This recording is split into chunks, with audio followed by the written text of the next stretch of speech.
ఇడ్లీ పిండితో ఎప్పుడు ఇడ్లీ చేయకుండా కొంచెం ఇలా కొత్తగా ట్రై చేయండి. ఈ బందోస తింటే మాత్రం అస్సలు వదిలిపెట్టరండి. పైన క్రిస్పీగా, లోపల చాలా సాఫ్ట్గా ఉంటుంది. మరి ఈ ఇడ్లీ పిండిలోకి ముందుగా అయితే అల్లం, దీంతో పాటు పచ్చిమిర్చి, కరేపాకు, ఇందులోనే ఉల్లిపాయ ముక్కలు, సన్నగా తరిగిన ఉల్లిపాయ ముక్కలు కాస్త ఎక్కువగా తీసుకోండి.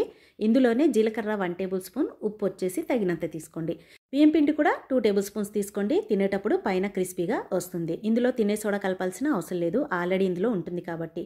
పసుపు వచ్చేసి 1 టేబుల్ స్పూన్ తీసేసుకోండి. పసుపు ఇందులో కలుపుకోవటం వల్ల కలర్ఫుల్గా ఉంటుంది. తినేటప్పుడు కూడా రుచి చాలా బాగుంటుందండి. ఈ విధంగా పిండి మొత్తం కలుపుకున్న తర్వాత ఇప్పుడు ఒక ప్యాన్లోకి ఆయిల్తో ఈ విధంగా గ్రీస్ చేసుకున్న తర్వాత ఇందులోకి తీసేసుకోండి.